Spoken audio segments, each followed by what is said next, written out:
Bismillahirrahmanirrahim. Alhamdulillahi rabbil alamin. Assalatu wassalamu ala asyrafil anbiya'i wal mursalin. Sayyidina wa maulana Muhammadin wa ala alihi wa ashabihi wa man tabi'ahum bi ihsanin ila yaumiddin. Qala Allah Ta'ala fil Qur'anil Karim. Bismillahirrahmanirrahim. Wa bainahuma hijab.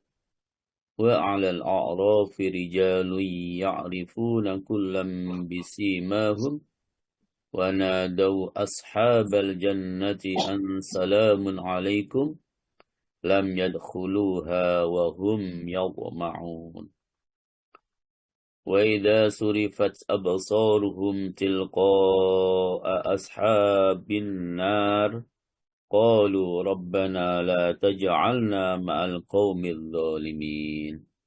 Sadaqallahul azim. Amma ba'du. Al-Mukarram Ustaz Dr. Andes Ki Haji Soekarti yang saya muliakan, Ustaz, Ustadzah, para pengasuh semuanya di kajian online Asy-Syifa, semuanya saja yang saya muliakan, Bapak Ibu, saudaraku sekalian, para jamaah setia kajian online Asy-Syifa yang saya muliakan, Alhamdulillahirabbil alamin. Segala puji syukur senantiasa kita haturkan kehadirat Allah Subhanahu wa taala, dan semoga sholawat salam tetap tersampaikan kepada junjungan kita Rasulullah Muhammad sallallahu alaihi wasallam. Para jamaah rahmatullah, kita lanjutkan masih yang nomor 2, yaitu orang-orang yang disiksa. Bapak Ibu rahmatullah, yang akan dapat menyebabkan kita nanti itu bisa keluar dari siksa Allah adalah karena tauhid kita kepada Allah Subhanahu wa ta'ala. Karena keimanan kita kepada Allah Subhanahu wa ta'ala. Sementara kita tahu para jamaah bahwa tauhid kita itu berlebih kurang antara satu orang dengan orang yang lain. Jadi tauhid kita, keimanan kita itu berlebih kurang antara satu orang dengan orang yang lain, antara kita dengan saudara kita yang lain. Sehingga digambarkan para jamaah, ada manusia yang mempunyai tauhid itu sebesar gunung, luar biasa. Jadi seperti gunung atau seberat gunung. Ada yang memiliki ketauhidan itu hanya seberat mithqal. Dan ada yang memiliki ketauhidan itu hanya seberat biji sawi dan atom. Jadi sangat kecil sekali. Seberat biji sawi dan atom.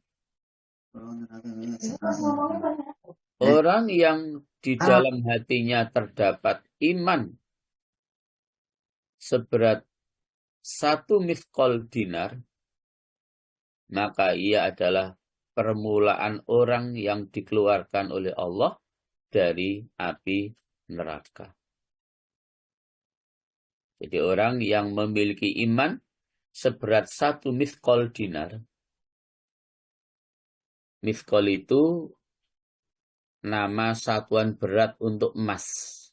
Itu namanya mithqal. Ya. Jadi nama satuan berat untuk emas. Dan 1 mithqal itu para jamaah sama dengan 1 dinar. 1 mithqal itu sama dengan 1 dinar. Dan beratnya 1 dinar itu adalah 4,25 gram. 4,25 gram. Itu 1 mithqal. Jadi orang yang pertama nanti dikeluarkan oleh Allah dari neraka itu mereka yang memiliki iman seberat 1 mithqal dinar. Sebagaimana Rasulullah dawuh, akhriju minan nari man fi qalbihi mithqala dinarin min iman. Dikeluarkan dari neraka, yaitu orang yang di dalam hatinya terdapat iman seberat 1 mithqal dinar. Jadi dikeluarkan dari neraka, yaitu orang yang di dalam hatinya terdapat iman seberat 1 mithqal dinar. Itu orang yang pertama dikeluarkan oleh Allah dari siksa api neraka. Ya. Paling cepat. Gitu. Dan paling akhir, orang yang keluar dari neraka maksudnya adalah orang yang di dalam hatinya terdapat iman seberat atom. Dan di antara mithqal dan dzarrah, atom itu, menurut berlebih kurangnya derajat mereka. Mereka dikeluarkan di antara tingkat mithqal dan tingkat dzarrah. Antara seberat atom dengan tadi 1 dinar. Penimbangan dengan mithqal dan atom itu atas jalan perumpamaan sebagaimana yang telah kita sampaikan mengenai penimbangan antara benda-benda, harta, dan uang. Jadi kalau kita menimbang beratnya saja, unta tentu lebih berat timbangannya dibandingkan dengan nilai dinar yang lebih berat timbangannya, tapi lebih berat atau lebih banyak nilainya, lebih berharga nilainya.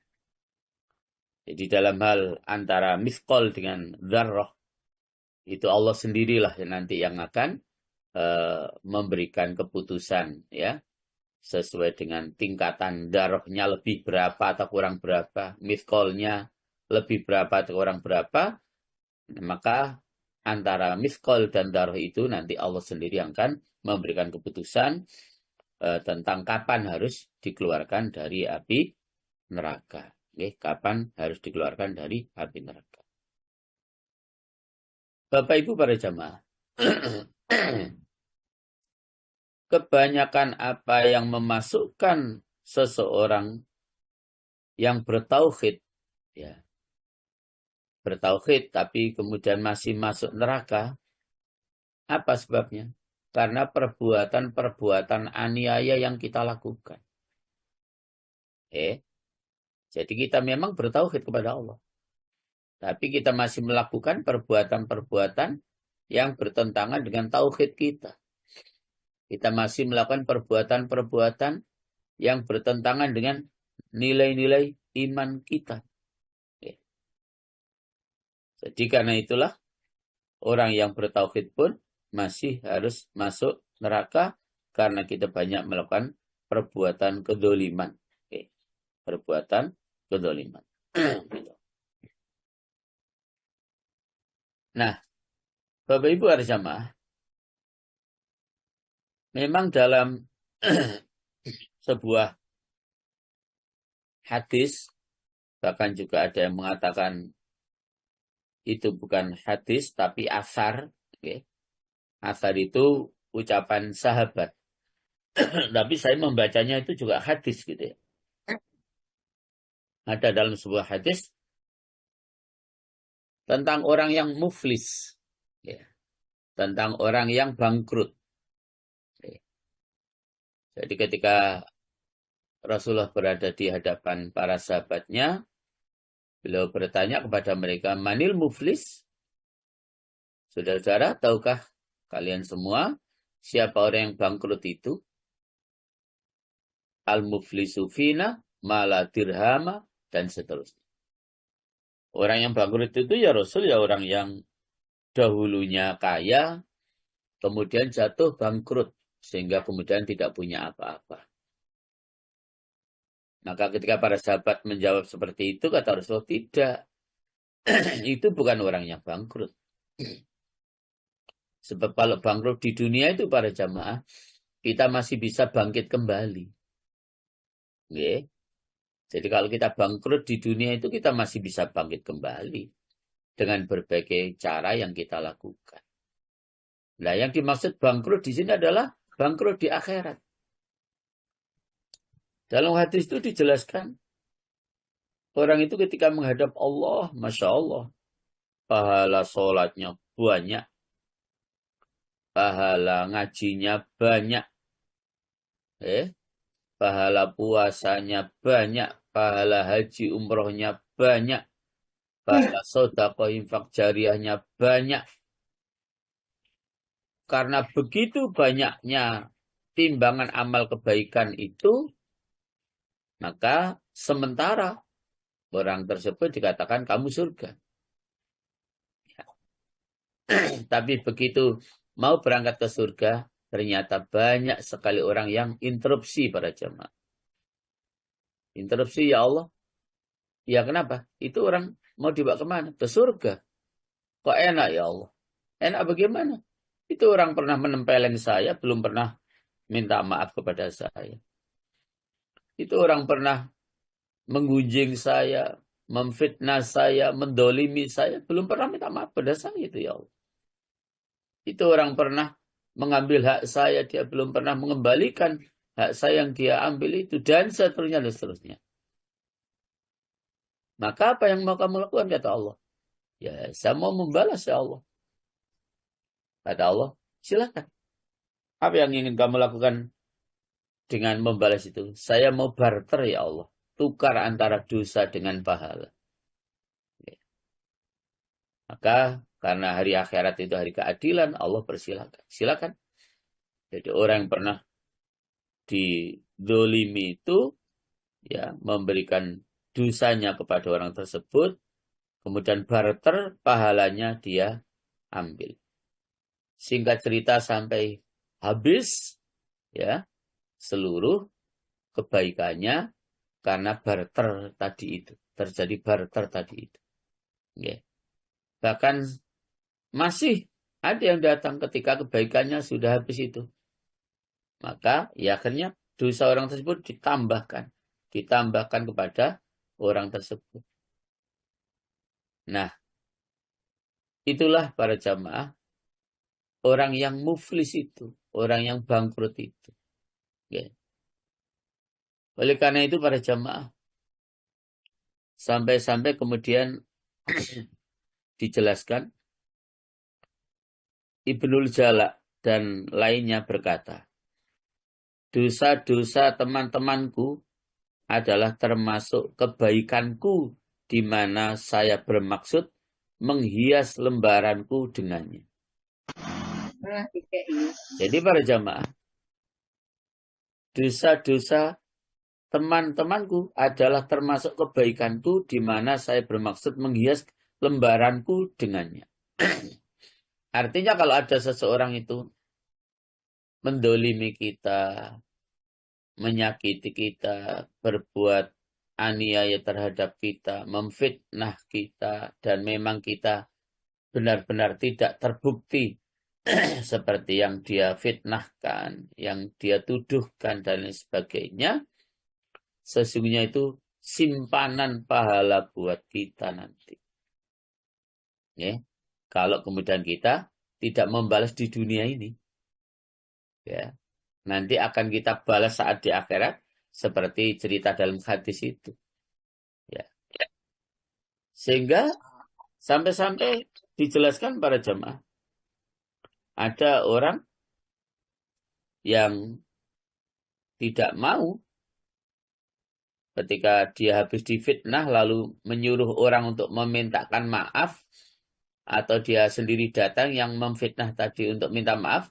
Ada sebagian mereka yang tidak mau memaafkan karena itu sebagai simpanan untuk sesuatu yang akan diperoleh nanti di akhirat.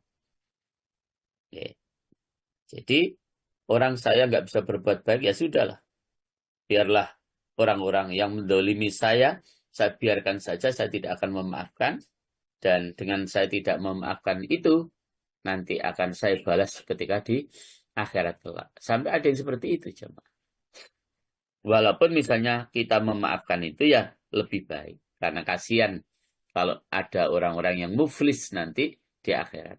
Ya, orang-orang yang bangkrut. Kalau ada yang minta maaf, ya sebaiknya memang kita beri maaf. Okay? Sebaiknya kita beri maaf. Nah, Bapak Ibu rahmatullah.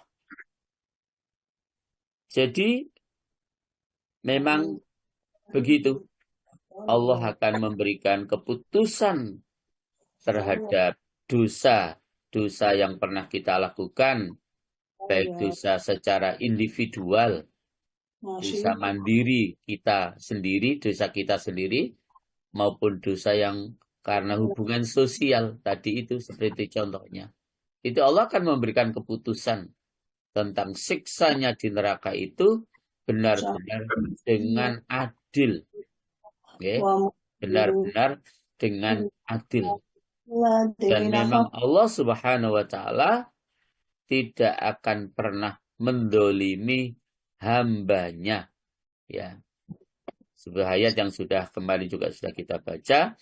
Wa ma rabbuka bidzallamil lil abid di dalam Fussilat 46. Dan sekali-kali tidaklah Tuhanmu menganiaya hamba-hambanya. Nah, Bapak Ibu rahmatullah, karenanya sekali lagi para jamaah, karena peringatan Allah yang begitu jelas, sebagaimana yang Allah juga sampaikan di dalam surat An-Nisa ayat yang 40 yang kemarin juga sudah dibacakan, artinya juga oleh Bu Indri. Sekarang langsung saya baca saja. Allah dawuh, innallaha la yadlimu mithqala dzarrah. Sesungguhnya Allah tidak akan menganiaya seseorang walaupun seberat dzarrah, seberat atom, seberat biji sawi. Ya, itu sama sekali tidak akan berbuat zalim. Artinya para jamaah, sekecil apapun perbuatan kejelekan yang kita lakukan, pasti akan mendapatkan balasan kejelekan pula dari Allah, yaitu dengan siksa Allah yang ada di dalam nerakanya nanti. Jadi jangan pernah meremehkan perbuatan jelek sekecil apapun, sebagaimana juga jangan pernah meremehkan perbuatan baik sekecil apapun. Bahkan kemarin sudah saya sampaikan, ittaqun nar walau bisyikit tamrah. Kata Rasulullah, ittaqun nar walau bisyikit tamrah. Jagalah diri kalian dari api neraka, walaupun hanya secuil kurma. Walaupun hanya dengan sedekah dengan secuil kurma. Masya Allah. Jadi perbuatan sekecil itu para jamaah itu juga harus betul-betul kita perhatikan.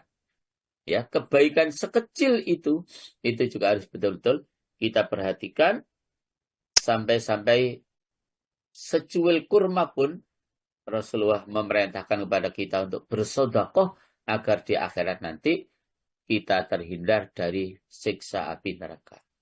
Sehingga bahasa saya, jangan pernah kita meremehkan sekecil apapun perbuatan baik yang kita lakukan, sekaligus jangan pernah kita juga meremehkan sekecil apapun perbuatan jelek yang kita lakukan. Masya Allah. Semuanya ada balasannya para jamaah. Okay? Semuanya ada balasannya. Balasan baik dan balasan tidak baik. Balasan surga dan balasan neraka. Semuanya terbalas dengan seadil-adilnya. Ya. Para jamaah hukumullah. Maka para jamaah, mumpung kita masih diberikan kesempatan hidup oleh Allah Subhanahu wa Ta'ala, mari kita berusaha untuk merubah diri kita. Merubah diri kita dari yang tidak baik menjadi baik. Dari yang kurang sempurna kita coba untuk kita sempurnakan. Dari yang perbuatan baik yang sedikit, mari kita perbanyak. Dan begitu seterusnya. Karena memang kita diberikan keluasaan oleh Allah untuk merubah diri kita sendiri. Sebagaimana yang Allah dawuhkan di dalam surat Ar-Ra'd, Indri, surat ke-13, ayat yang ke-11. Inna Allah la yughayyiru ma biqaumin hatta yughayyiru ma bi anfusihim. Ila akhir ayat. Monggo Indri. Injil Ustaz. A'udzubillahi minasyaitonir rajim. Ayat 11 nggih Ustaz. Baginya manusia ada malaikat-malaikat yang selalu menjaganya bergiliran. Dari depan dan belakangnya. Mereka menjaganya atas perintah Allah. Sesungguhnya Allah tidak akan mengubah keadaan suatu kaum sebelum mereka mengubah keadaan diri mereka sendiri. Dan apabila Allah mengendaki keburukan terhadap suatu kaum, maka tidak ada yang dapat menolaknya dan tidak ada pelindung bagi mereka selain Dia. Bapak Ibu, jadi sesungguhnya Allah tidak merubah nasib atau keadaan suatu kaum sehingga mereka merubah atau merubah nasib atau keadaan yang ada pada diri mereka sendiri. Inilah yang kemudian saya membahasakan surga neraka itu para jemaah bisa dimanage di dunia ini. Saat kita masih di dunia ini kita bisa memanage surga dan neraka. Ya. Artinya para jemaah kalau kita ingin mendapatkan balasan surga Allah, mari kita merubah keadaan kita dari yang tidak baik menuju kepada keadaan yang baik. Merubah keadaan kita dari yang belum beribadah menuju kita selalu beribadah kepada Allah. Merubah diri kita yang masih antara baik dan tidak baik masih banyak tidak baiknya, kita rubah untuk bisa lebih banyak baiknya yang kita lakukan. Itu cara kita memanage surga Allah Subhanahu wa ta'ala. Sehingga para jamaah dengan kita berubah atau merubah nasib kita, keadaan kita seperti itu, lalu kita bisa menjadi orang yang baik, maka akan betul-betul mengurangi daripada siksa kita di dalam neraka Allah Subhanahu wa ta'ala, dan mudah-mudahan juga sekejap saja dengan kebaikan-kebaikan yang kita lakukan, Allah sekejap saja menyiksa kita di dalam neraka karena memang kita mempunyai kebaikan-kebaikan yang pernah kita lakukan saat kita masih hidup di dunia. Nah, tingkat yang ketiga sekarang. Tingkatan orang-orang yang selamat dan ini hanya selamat saja tanpa bahagia. Jadi tingkatan orang-orang yang selamat tanpa kebahagiaan dan tanpa kemenangan. Mereka adalah kaum yang tidak berkhidmah, lalu dicabut siksa mereka, dan mereka tidak teledor, lalu disiksa. Dan ini menyerupai keadaan orang-orang gila, anak-anak kecil dari anak-anak orang kafir, orang-orang yang kurang akalnya, dan orang-orang yang tidak sampai dakwah kepada mereka. Ya, di pinggir-pinggir negara dan mereka hidup atas kedunguan dan tidak ada pengertian. Maka bagi mereka tidak ada pengertian, tidak ada ingkar, tidak ada taat, tidak ada maksiat. Di tingkat ketiga ini selamat, tetapi tidak bahagia. Siapa mereka? Di sini digambarkan adalah orang-orang yang gila sejak kecil mungkin ya. Anak-anak yang terlahir dari orang kafir kemudian mati masih dalam eh, kondisi anak-anak, masih fitrah, masih suci. Juga orang-orang yang tidak melakukan ketaatan, tidak melakukan kemaksiatan karena belum sampai dakwah kepada mereka. Sehingga mereka tidak sholat misalnya itu bukan karena ingkar, tapi gak ngerti kalau ada perintah sholat. Karena apa? Karena belum datang dakwah kepada mereka. Makanya kalau jenengan kembali kepada surat Fatir, ayat yang ke-37 itu kan, yang sudah juga pernah kita sampaikan. Oke. Allah begitu sangat argumentatif menjawab permintaan mereka, orang-orang kafir yang ada di dalam neraka untuk dikeluarkan dari neraka karena betapa pedihnya siksa neraka dan karena mereka ingin beramal yang soleh. Kunna na'mal solihah. Apa jawaban Allah? Masya Allah. Sangat argumentatif. Kata Allah, dulu kan aku sudah panjangkan umurmu untuk masa yang cukup berpikir bagi orang-orang yang mau berpikir. Bahkan kata Allah, dulu kan aku sudah datangkan kepadamu orang-orang yang selalu memberikan peringatan, menyampaikan dakwah, menyampaikan risalah Allah. Kalau bahasa kita kemudian, kenapa risalah-risalah Allah yang disampaikan oleh para nabi-nabinya, rasul-rasulnya, sampai kepada ustadz-ustadz kita, tidak kamu perhatikan, tidak kamu ikuti. Ketika Allah sudah menjawab, umurmu sudah aku panjangkan. Bahkan sudah aku datangkan para pendakwah untuk membimbing kalian semua, tapi kalian memang tidak peduli. Ketika Allah sudah berargumentasi seperti itu, mereka membisu 1000 bahasa. Dan akhirnya Allah dawuh di penghujung ayat itu, Fadhuku fama lidzalimina min nasir. Rasakanlah azabku ini, kata Allah. Dan tidak ada seorang pun yang memberikan pertolongan bagi orang-orang yang berbuat zalim. Jadi jamaah rahmatullah, kalau kemudian seseorang itu tidak beribadah sekaligus tidak berbuat mungkar, hanya karena memang tidak ada dakwah sampai situ. Nah ini kan mereka sebenarnya melakukan sesuatu, tidak melakukan sesuatu karena tidak ngerti apa-apa. Atau seperti orang yang gila sejak kecil misalnya, ya. Atau seperti tadi anak-anak orang kafir ketika meninggal dia masih dalam kondisi anak-anak, di mana dalam kondisi anak-anak itu adalah hal yang fitrah. Maka para jamaah, menurut beberapa pendapat dari para ulama, orang-orang yang kondisi seperti itu akan selamat saja, tidak bahagia dan tidak ada kemenangan.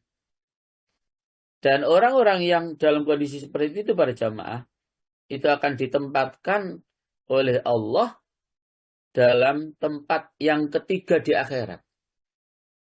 Jadi ada 2 tempat di akhirat itu para jamaah yang sangat terkenal, yang sekaligus sangat familiar dengan fungsi dan sifatnya yang sangat berbeda antara penghuni surga dan penghuni neraka. Nah, dalam ajaran Islam terdapat keyakinan tentang adanya tempat yang ketiga di akhirat yang disebut Al-A'raf. Oke, yang disebut Al-A'raf. Nah, Al-A'raf itu para jamaah Allah sebutkan di dalam surat Al-A'raf, surat yang ke-7, ayat yang ke-46-47. Tadi ayatnya sudah saya baca, silakan Bu Indri sekarang dibaca artinya. Ayat 46-47 Al-A'raf. Iya Ustaz. 46 dan 47. Dan di antara keduanya, penghuni surga dan neraka, ada tabir, dan di atas A'rab, yaitu tempat yang tertinggi, ada orang-orang yang saling mengenal, masing-masing dengan tanda-tandanya. Mereka menyeru penghuni surga, "Salamun alaikum, salam sejahtera bagimu." Mereka belum dapat masuk, tetapi mereka ingin segera masuk. Dan apabila pandangan mereka dialihkan ke arah penghuni neraka, mereka berkata, "Ya Tuhan kami, janganlah Engkau tempatkan kami bersama orang-orang zalim itu." Sampun.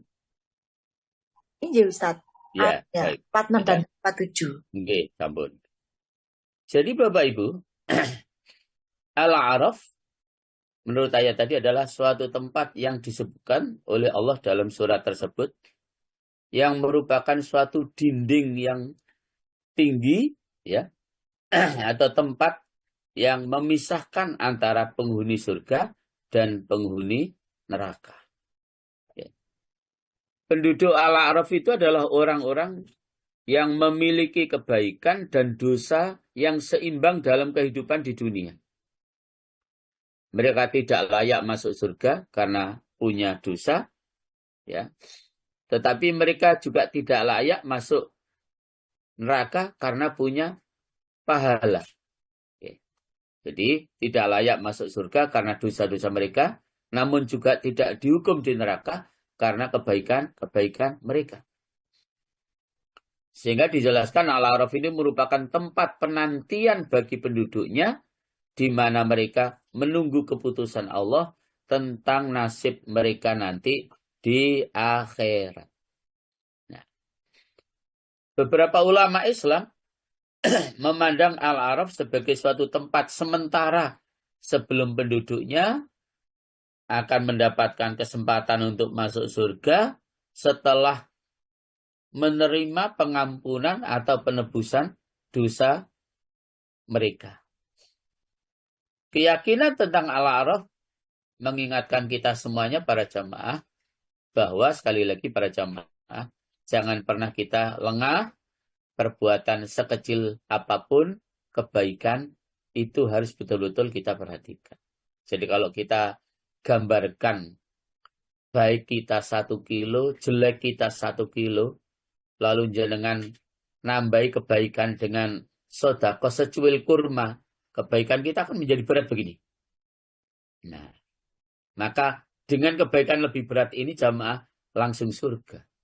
Tapi kalau seimbang, pahalanya 1 kilo, dosanya 1 kilo, ya menunggu dulu itu di Al-A'raf. Sampai menunggu keputusan Allah untuk mendapatkan pengampunan atas dosa-dosanya dan kemudian dimasukkan ke dalam surga Allah Subhanahu wa ta'ala. Karena itu para jamaah, sekali lagi, jangan pernah kita meremehkan kebaikan walaupun sekecil biji dzarah. Dan jangan pernah kita meremehkan kejelekan walaupun juga sekecil biji dzarah. Padahal para jamaah, nyata dan terbukti dalam kehidupan kita bahwa untuk melakukan kejelekan itu begitu mudah sekali bagi kita. Terutama melalui ini. Masya Allah. Ya, luar biasa. Ya. Sekali ucap kita ghibah dosanya. Masya Allah. Sekali ucap kita memfitnah. Sekali ucap kita mengucapkan kalimat-kalimat yang jelek. Itu Masya Allah para jamaah. Dosanya luar biasa. Belum lagi dosa kedua mata kita. Belum lagi dosa kedua telinga kita. Belum lagi dosa kedua tangan kita. Belum lagi dosanya kedua kaki kita. Belum lagi dosanya hati kita yang selalu lupa kepada Allah. Tidak selalu berzikir kepada Allah Subhanahu wa ta'ala. Begitu mudahnya para jamaah dalam hidup ini kita terkena beban dosa.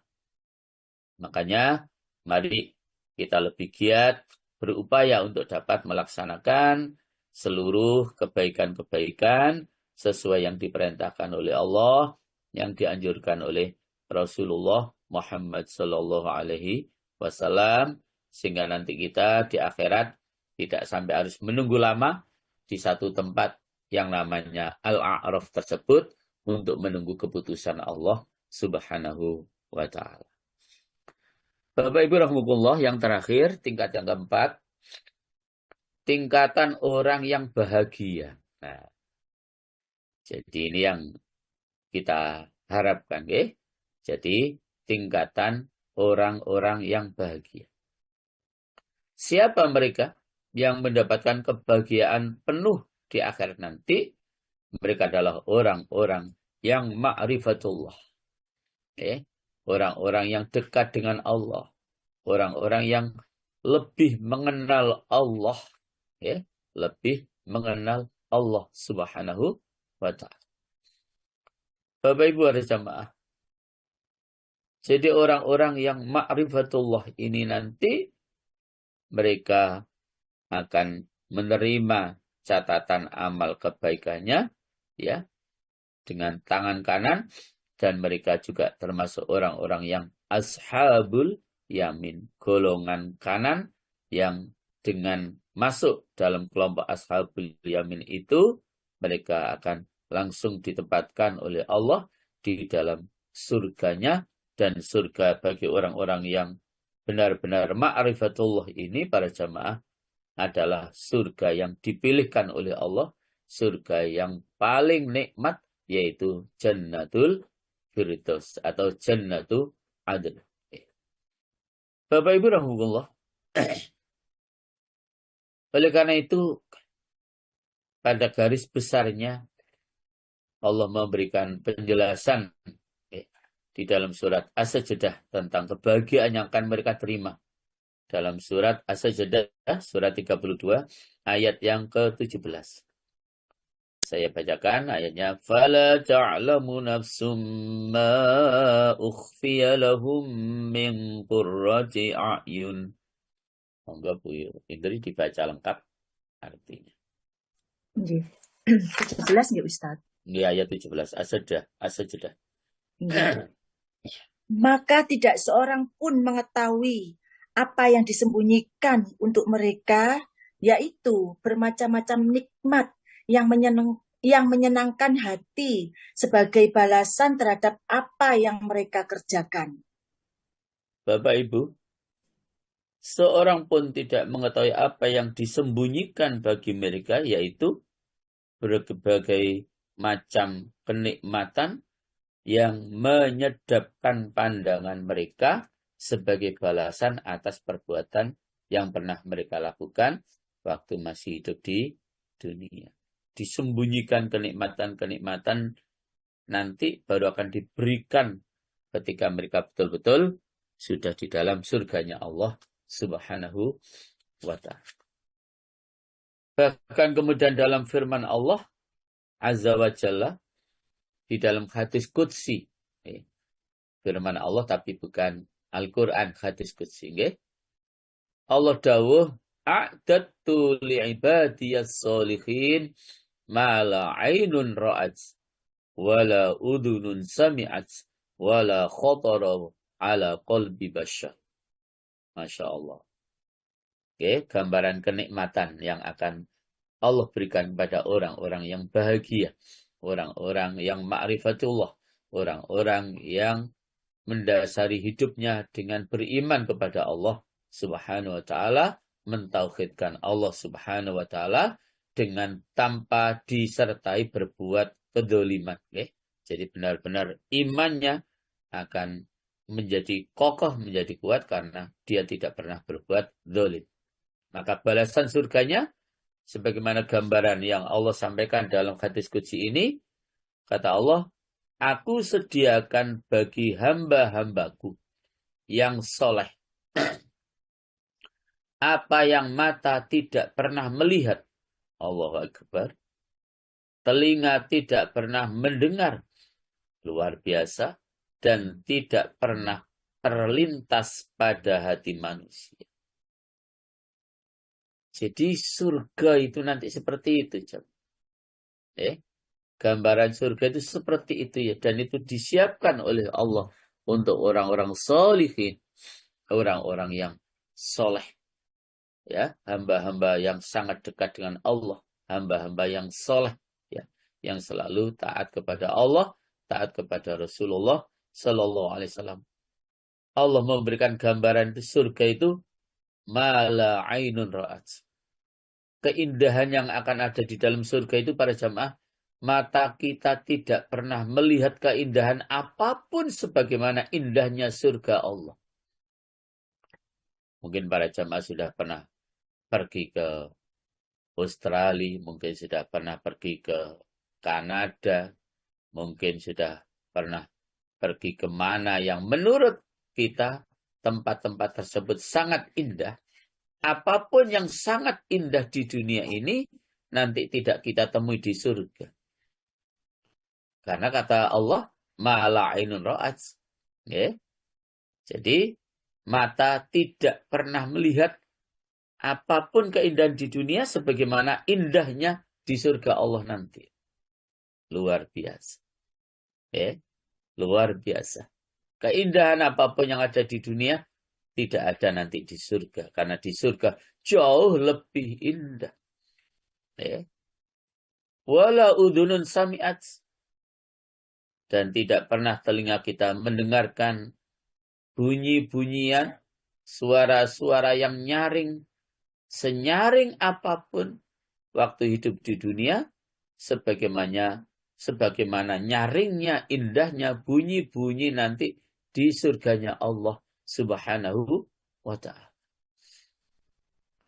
Kira-kira bunyi apa para jamaah yang paling nyaring, paling indah, paling menyenangkan kita saat kita hidup di dunia ini?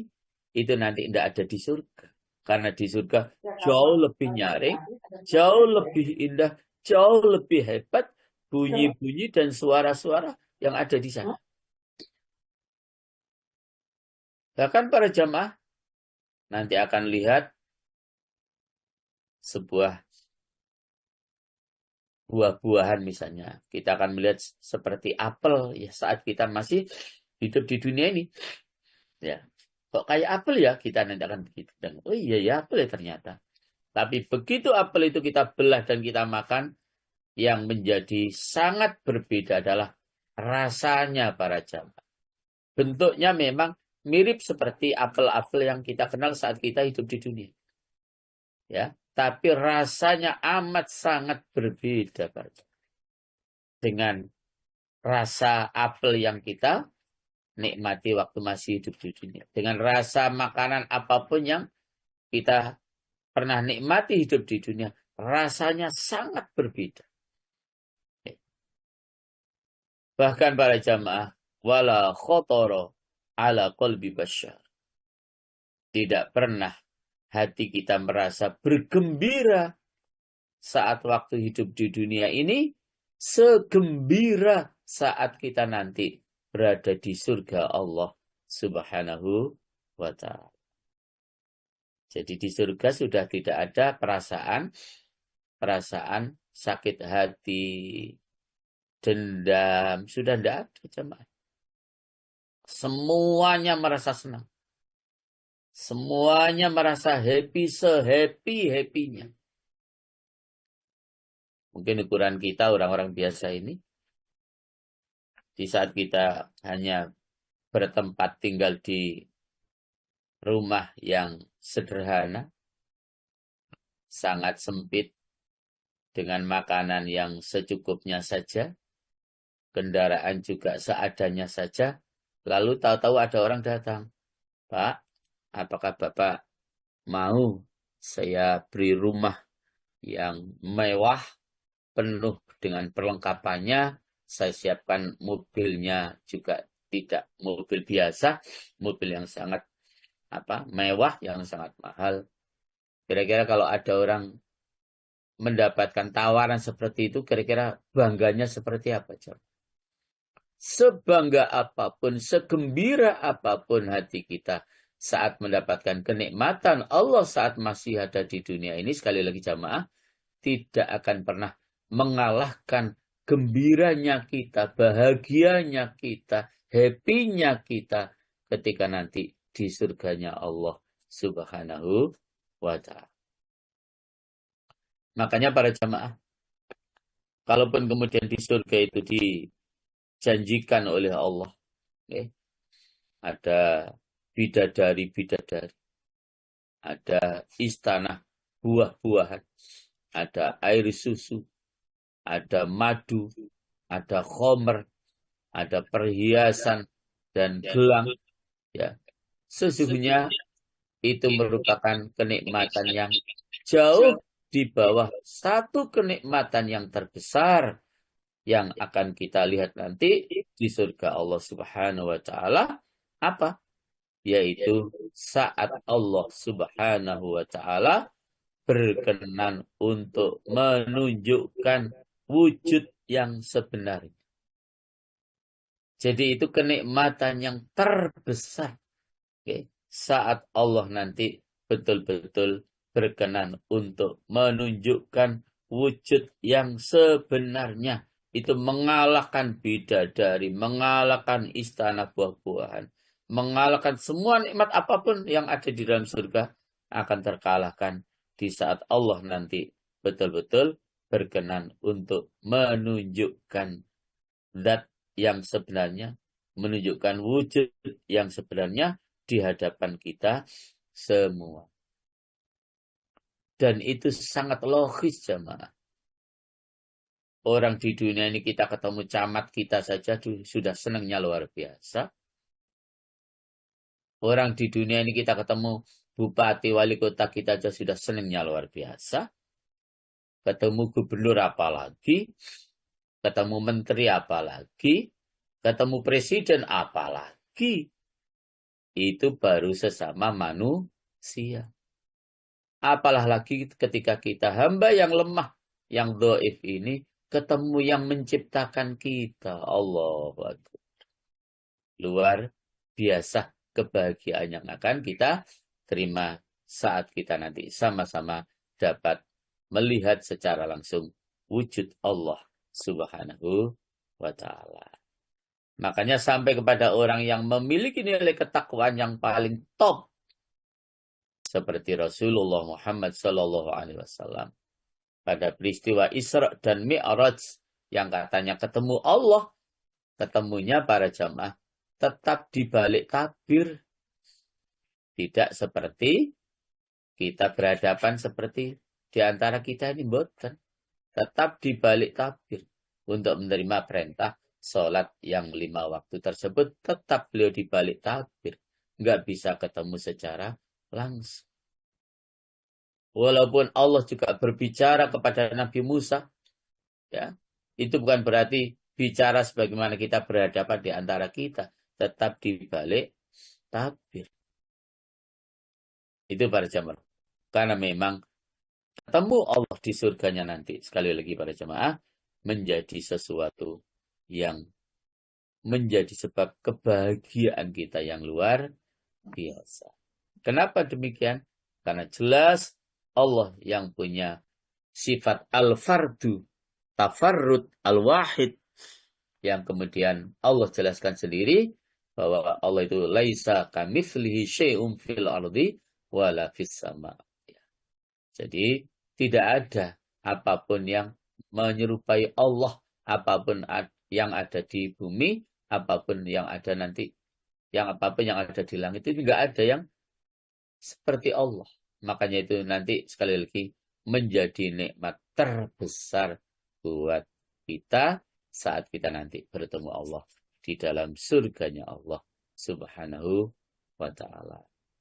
Bapak Ibu rahimahullah, karenanya mari kita berusaha semaksimal mungkin untuk dapat mencapai tingkat kebahagiaan kita di akhirat nanti saat kita betul-betul sudah bisa memasuki surganya Allah.